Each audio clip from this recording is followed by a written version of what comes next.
Welcome back, aviation enthusiasts. Today we've got some exciting news in the world of aviation as Boeing announces the triumphant return of the Boeing Sonic Cruiser. Get ready to soar to new heights as Boeing unveils its game-changing revelation, the Boeing Sonic Cruiser.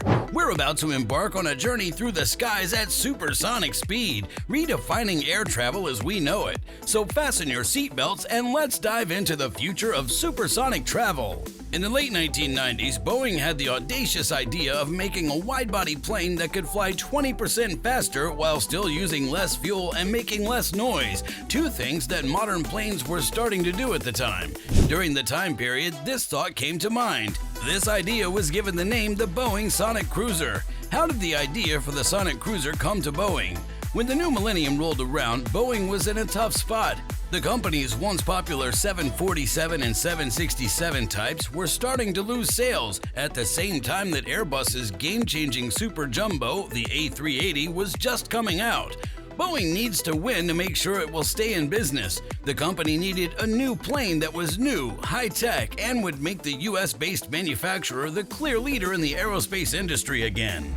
During that time, the field was seeing the growth of two different trends. The first of these was the creation of a global hub-and-spoke airline model. This led to companies like Emirates using big planes like the A380 to take people from point A to point B via point C. The second model was called point-to-point travel, and it gave people the choice of taking smaller planes straight to their destination instead of flying between hubs. This type was better for people who were traveling.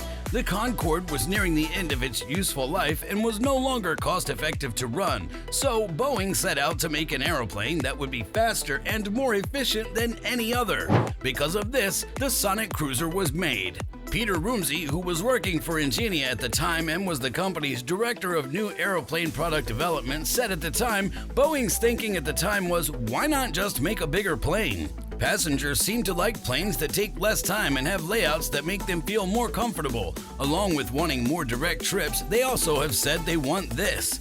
People want to travel in the way they want, when they want, to the places they want. It should be clear that this is true. The Sonic Cruiser is Boeing's answer to people's requests for faster, more direct, and more comfortable flights. The details of how the Boeing Sonic Cruiser works. The Sonic Cruiser was about 250 feet long and had a body that looked like a curving delta wing. It could hold up to 250 people. With a range of up to 10,000 nautical miles, the plane would fly at a height of 40,000 feet above sea level to avoid other planes. The plane was made to be able to cruise at speeds of up to Mach 0.98, which is about tenths of a second faster than other planes, but 50% slower than the Concorde.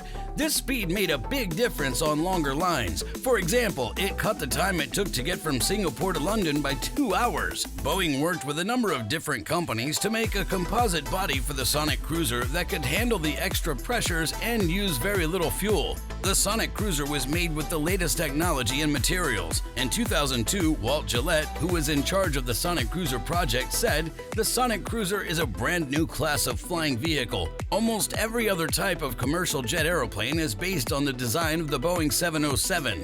Why was it so hard for Boeing to finish the Sonic Cruiser?" By 2002, Boeing had finished designing the plane and built a prototype. Several companies, including American companies and Virgin Atlantic, were becoming more interested in buying the plane.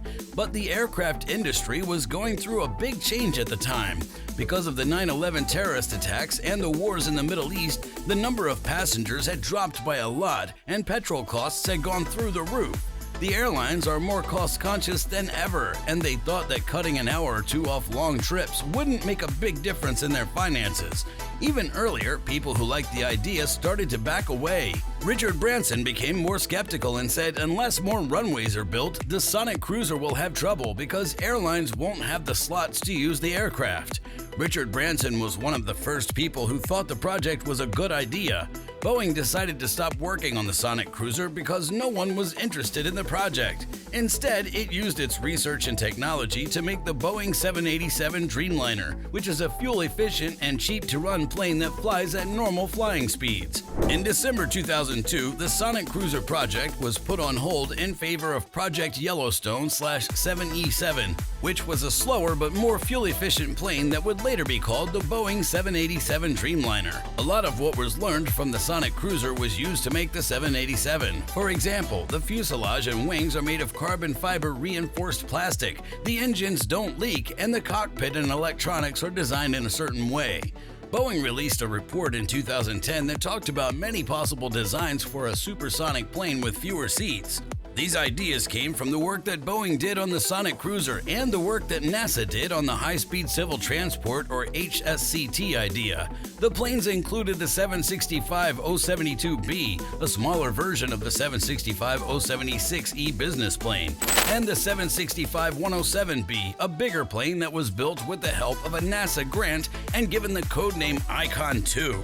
All of the planes had a range of less than 11,000 miles. In 2014, Boeing was given a patent for an airplane design that is similar to that of the Sonic Cruiser.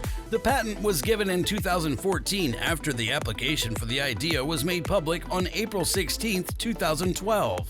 The Boeing 787. Boeing will definitely decide that it made the right choice when it chose to build the 787 instead of the Sonic Cruiser after giving it more thought. Even though the FAA had concerns about the way the planes were put together, which stopped deliveries between May 2021 and June 2022, all three versions of Boeing 787, the 787-8, the 787-9, and the 787-10, have been successful additions to the company's fleet.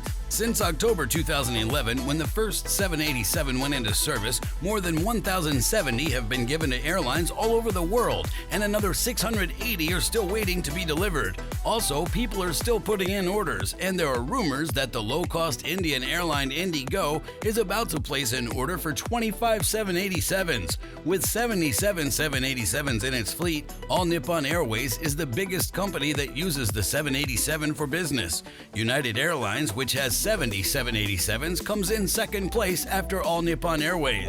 American Airlines, which has 55 787s, comes in third. The 787 has been used on many point-to-point trips, including some of the world's longest flights. For example, the fact that Qantas was able to start a direct trip from Perth to London shows that people are still interested in the idea. When compared to how it looked 20 years ago, the business aviation market looks very different today. Now that Boeing has gotten back on its feet after the pandemic and other recent problems, it's not clear if the company will come back to the idea of the Sonic Cruiser in the future or not. Thank you for joining us on this exhilarating journey through the details of the Boeing Sonic Cruiser. If you're as excited about the future of supersonic travel as we are, don't forget to hit that like button, subscribe to our channel, and ring the notification bell to stay updated on all things aviation. Until next time, safe travels and blue skies.